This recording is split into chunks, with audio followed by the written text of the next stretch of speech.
Good morning. Like a little kid. It's another beautiful day in Israel.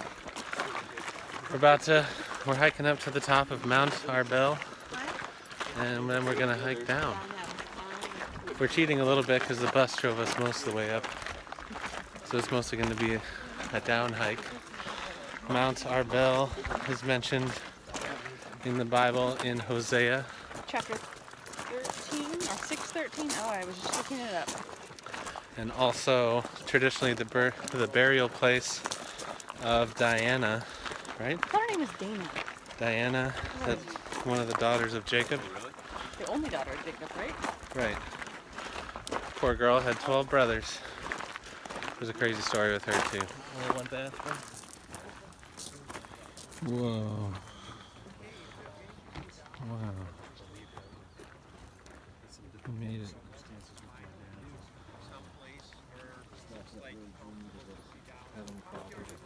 This area. When you read those verses, don't skip over them again. Picture some of the things that you've been looking at and tasting and touching and feeling and seeing as part of our trip. And it's so fun when you read a portion like that and understand those aren't just names. I mean, there's prophecy behind that. There's culture behind that. There's connection behind that. There's mission behind that. Amen. Make sense? Yeah. Amen. Okay. Everything is just so rocky. And there's things just growing out of the rocks.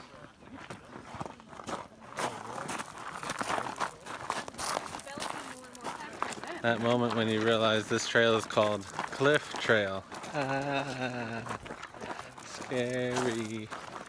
Apparently there's a spot where you have to like hold on to handles and stuff. I'm wishing I had like a GoPro head mount right now. Yeah. But When do we see mustard seeds? No, that's not. It's like David was teeny. oh, This is all you get for a cliff. oh man. Danger. Love it. Edge. But like, it also makes people That's a be cliff. responsible. Like, hey, we are too. Such a fun trail. It's so it's just broad, flat rocks.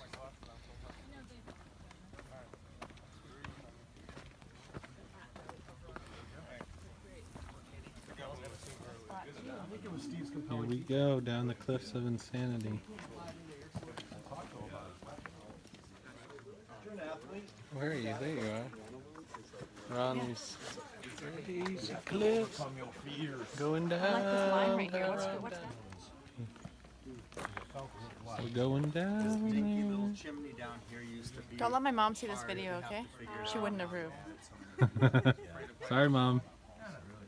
By the time we post this, we'll be down and safe. No, this is live. It's not. You're on this thing? Yeah, man. You be careful, son. Yeah, I am. I would have felt a lot better. Good. I'll stand below you, so. Go, babe, go. No, shh, don't rush me. No, I'm saying this is awesome. I'm Diddy. Like, no, I'm fine. Every night. All right, Jay. Rock climbing. I did get a little bit of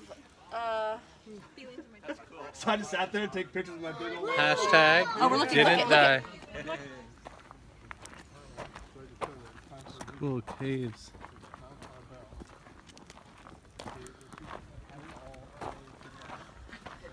Rob's last words before he rolls off the side. Last words. Let me take a selfie. No, let me take a video of Mount Arbel. Just to have a really What do good they idea. call it in the plane when they get the thing in the cockpit that tells you what happened? The black black- box. The video on my phone. Wasn't looking. You know, tourists do die every year from taking selfies. Leading cause of death. Still, because they fall.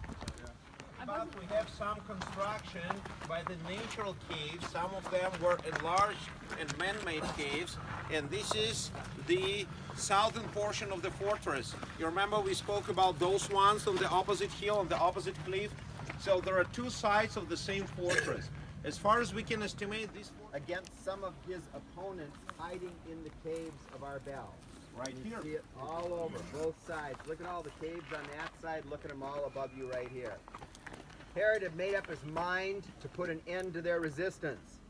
After 40 days, This fortress behind us has some crazy stories in Herod days, attacking it. They couldn't get it from below or above, so they made baskets to swing down and attack at the mouth of the caves, and used grappling hooks to pull people out.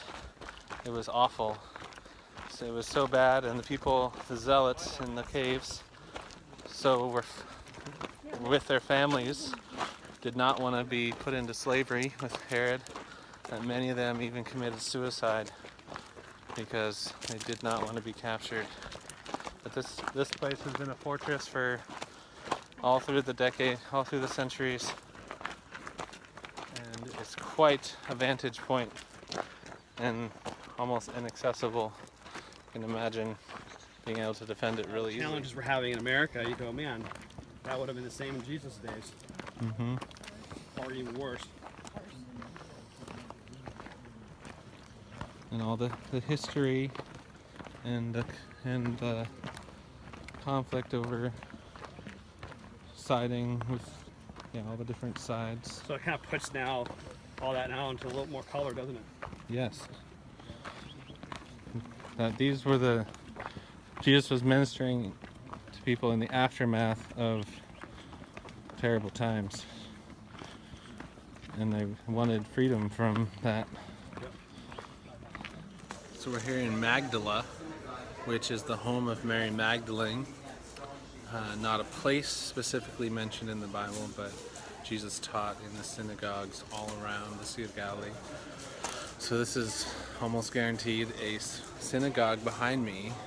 1st century synagogue, unlike the ones we saw yesterday that were later 5th century. This has been discovered a 1st century synagogue. So this is the building that Jesus would have taught in Magdala. And they found this very recently, just 2009, this was discovered with that stone that's in the middle with kind of a mini temple stone. It's all decorated with pillars on the outside to look like the second temple. So this would have been the center for, the synagogue would have been the center not only for worship on Sabbath, today is Sabbath, which is cool, Saturday, but also would have been a center for community, like decisions would get made here, disputes would be reconciled here, anything public gathering for this community would have happened here. So we're going to walk around and take a better look at it.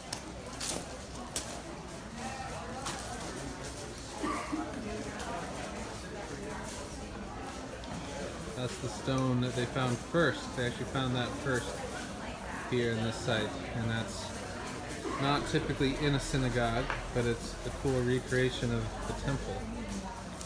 You know what I mean?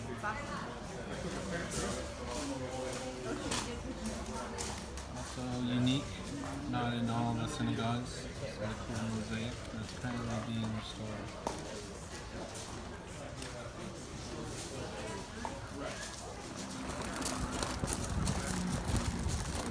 More 1st century ruins from Magdala currently being dug. Some architecture, some holy water. Okay, she's gonna do her. She grew up Catholic. It's not secret.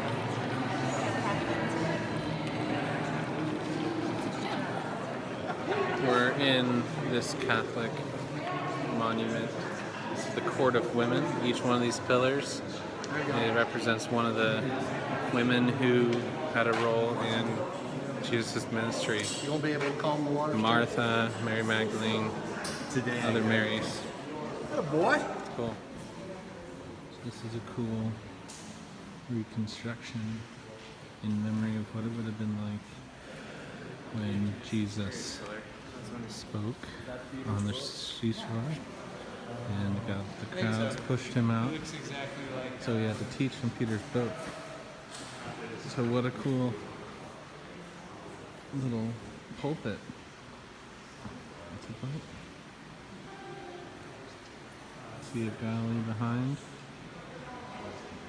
Feels almost like the real thing. But there's peas. But they're white. Like shawarma. After a delicious shawarma lunch, we're heading up towards Gennesaret, the valley, and they found a first century boat here. They call it Jesus boat. No proof it's Jesus boat, but first century boat like Jesus would have rode in, which is kind of cool. And then we're gonna go across the Sea of Galilee to the other side. Oh, it's gonna be sweet. Here we go. This is it. It's very rare to find a first century wood boat because wood falls apart. This was entrapped in mud. They were able to dig it out and put foam all around it and actually floated it out in the sea. And then picked it up with a crane and then pulled all the foam back off of it. First, so this is the remains of the first century boat, the kind that Jesus would have rode around in with his disciples, and the kind that Peter would have owned. Not too big. So we crossed the Jordan River outlet. This is on the south side of the Sea of Galilee. Today we climbed down Mount Arbel. We didn't die. Yes. Yesterday, was that yesterday? We did the Mount of Beatitudes hike down. Bee sting. Oh yeah, I got a bee sting. No, it's good, but you Yeah, this guy took a bee sting for the team, so I don't have to have one. Thank she you. saved my life with her stuff. Yeah. And then yesterday we also went to Capernaum, where we went to the Catholic site of the 1st and 4th century Synagogue. synagogue. Oh, it's a tabernacle. It's not a tabernacle. Hey. It's a synagogue. So we Achievement hit all of these unlocked. sites. We did all these things. Yeah. What else can we do? And we are now we're in gonna ride Gennesaret. on a boat And we across just- the sea Right. of Galilee. We just saw a 1st century AD boat that perhaps Jesus went in, because we read in the scriptures that after Peter walked on water, they came back and they docked at Gennesaret, and this is it. So now we're going to take a boat, not the ancient boat that we saw, and we're going to go. You can't ride in a first century boat. Nope. And we're How going to much go. does that cost? It's not going to. No, you can't. So now we're going to go on a boat ride. Fun stuff. We're going on a boat. I was really excited today because we didn't look at old rocks. We looked at old wood. Let's see. We climbed an old mountain. Well, we looked at old rocks. We always look at old rocks, but today we also looked at old wood. Right. Jumping of. And the old 1st century, the first one I've seen is a 1st century synagogue, right? We've Yeah, only that seen was 4th and 5th that was the century. only first century synagogue in the Galilee area they found, and the first one we've seen. And now we're going on a boat. We're going on a trip in our Favorite wooden ship to Zoom in- ride zoom the in through- sea, no, zoom in the through Sea of Galilee. Climb aboard, get ready to explore. There's Jesus a might walk on the Sea water. of Galilee. Wow, are we really all on it? Here we go. We're on a boat, y'all. We're on a boat. Dude, Shabbat Shalom. it's just like planes, trains, and automobiles this trip. I'd like to welcome you on We're on a board. boat. And I'm not Sea of going to Galilee. bother you with a lot of explanation starting from Gennesaret. And if I continue clockwise, I'm coming to the site of Capernaum this way. It's straight forward, right now.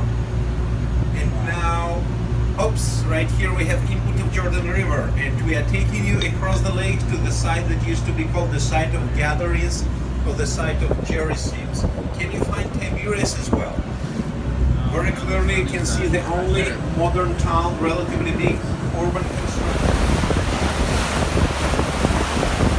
So that is Mount Arbel. We went up to the top view today and then climbed down.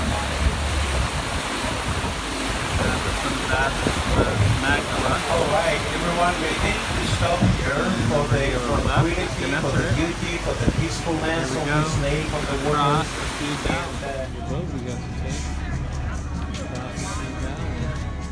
We're here at Kersey.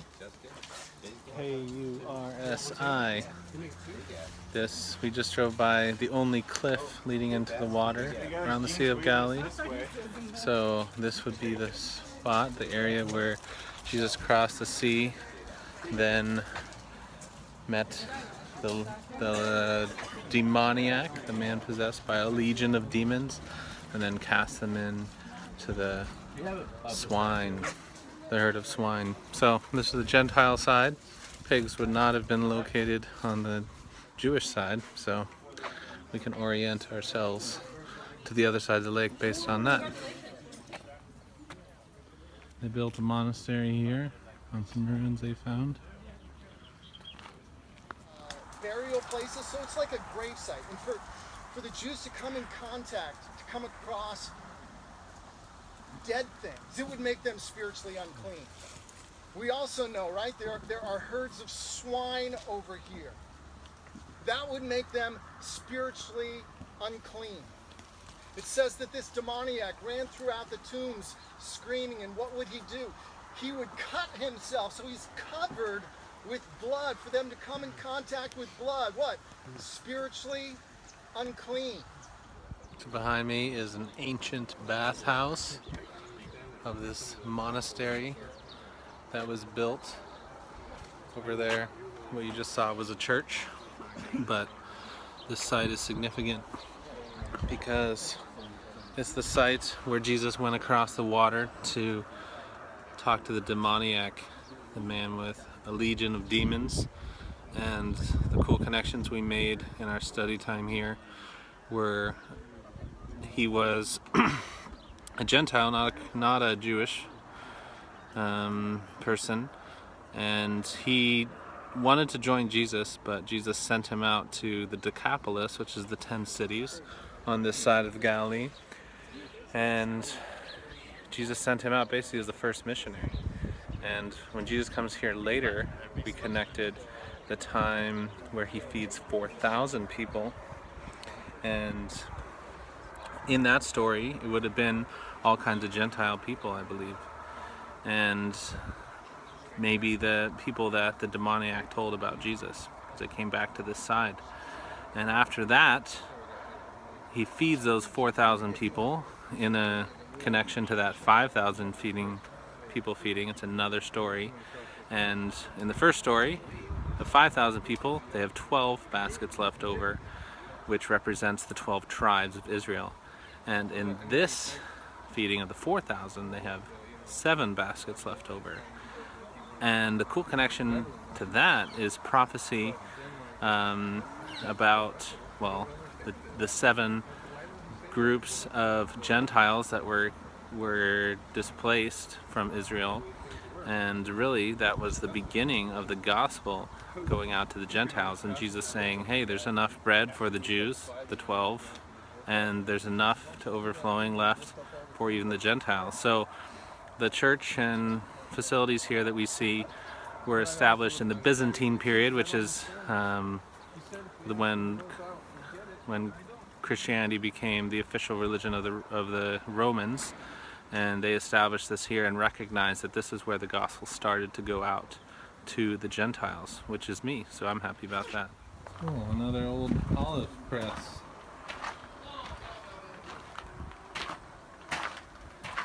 I wonder if it still works.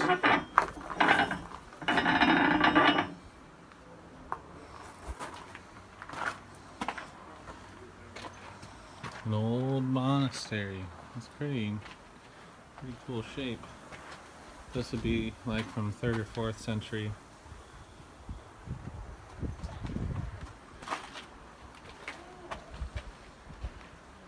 I can't believe that thing's still standing 1,500 years later. Yeah.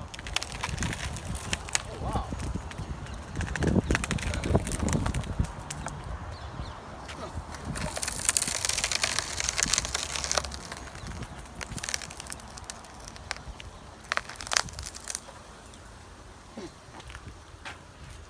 You gotta roll it a couple times. Oh, okay. Up to cross, that's your house.